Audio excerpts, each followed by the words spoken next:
ஓம் ஸ்ரீ தாரா நேயர்களுக்கு வணக்கம். நம்ம வீட்டில் யாராவது கெஸ்ட் வந்தாங்க வச்சுக்கோங்களேன், அவங்க என்ன பண்ணுவாங்க, நமக்கு அந்த ஹாலில் உட்காந்து லிவிங் ரூம் சொல்கிற அந்த ஹாலில் வரவேற்பறை அதில் உட்காந்து பேசிகிட்டு இருப்பாங்க. உட்காந்து பேசிட்டு அப்படியே கண்ணை விட்டு அப்படியே பார்த்துட்டே இருப்பாங்க. நமக்கு என்னென்னலாம் வாங்கி வச்சுருக்கோம், உங்கள் வீட்டில் பார்த்தியா வால் கிளாக் இப்படி இருந்தது அப்படி அப்படிலாம் பார்த்து அதுவே ஒரு விதமான கண்திருஷ்டி ஆகிடும்ல. ஸோ இதனால் இந்த கண்திருஷ்டி வந்து பயங்கர கஷ்டங்களை கொடுக்கும் நம்மளுக்கு. அப்போ அதனால இந்த கண் திருஷ்டி போக்குறதுக்கு ஜென்ரலாகவே வெளியில் போயிட்டு வரோம், நம்ம ஒரு ஃபங்க்ஷன் போயிட்டு வந்த உடனே நம்மளுக்கு கண் திருஷ்டி இருக்கும். ஸோ எதனாலும் வரவேற்பறை தாண்டி தானே வரணும். ஸோ கெஸ்ட் வந்தாலும் சரி, உங்களை பார்க்குறதுக்கு யாராவது பொறாமை எண்ணங்களோடு கோபத்தோடு இப்போ எதிரில் நல்லா சிரிப்பாங்க அப்படின்னு. ஆனால் பொறாமையை மாத்திரம் வச்சுட்டு கண் வச்சுட்டு போயிடுவாங்க. ஸோ சொல்லுவாங்க, சில பேர் வந்தாலே ஆக மாட்டேங்குது, அவங்க வீட்டுக்கு வந்தாலே ஆக மாட்டேங்குது அப்படின்லாம் குடும்ப கஷ்டங்கள் தீர.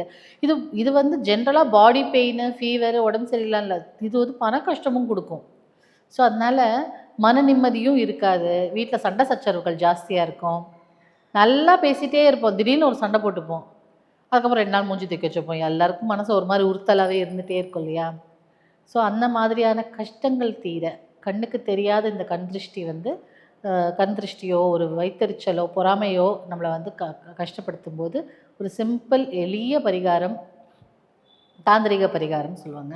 அந்த மாதிரி ஒரு எளிய பரிகாரம். இதை வந்து நீங்கள் என்ன பண்ணுங்கன்னா, கிச்சனுக்கு போய் 2 காஞ்ச மிளகா, வரமிளகா சொல்லுவாங்கள்ல, 2 காஞ்ச மிளகா எடுத்துக்கோங்க. அதை அப்படியே பிச்சு அப்படி கொட்டினீங்கன்னா அதுலேருந்து விதை விழும். அந்த விதை, 1 ஸ்பூன் கடுகு, 1 ஸ்பூன் கல் உப்பு, இதோ ஒரு கிண்ணத்தில் போட்டு அதில் தண்ணி ஊற்றி நல்லா நல்லா ரொப்பி வைக்கணும். அந்த கண்ணாடி கிண்ணம் அது டிரான்ஸ்பரண்ட்டாக தெரியணும். ரொப்பி வச்சு அது வரவேற்பறையில் எங்கேயாவது ஒரு ஓரத்தில் வச்சுருங்க. இதுக்கு என்னென்னா, கண் திருஷ்டியை போக்கக்கூடியதான ஆற்றல் இருக்குது. யாராவது நம்மளை பார்த்து பொறாமப்படுறதுக்கான அந்த நெகட்டிவ் எனர்ஜியை இழுக்கிற ஆற்றல் இருக்குது.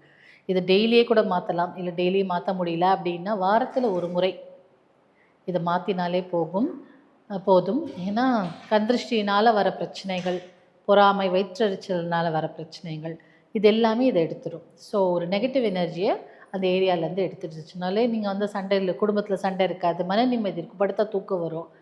வேறு ஏதாவது உடம்பு உபாதைகள், திருஷ்டியினால் வர உபாதைகள், பண கஷ்டம், வர வேண்டிய பணம் வராமல் இருக்கிறதுக்கு இதுக்கு எல்லாமே ஒரு எளிய பரிகாரம். இது ரொம்ப ஈஸி. இதுக்கு பெருசாக மந்திர ஜபங்களோ உருவுகளோ விளக்கேற்றிட்டு செய்யணும் அப்படிலாம் எதுவுமே இல்லை. ஈஸியான பரிகாரம். ட்ரை பண்ணி பாருங்கள்.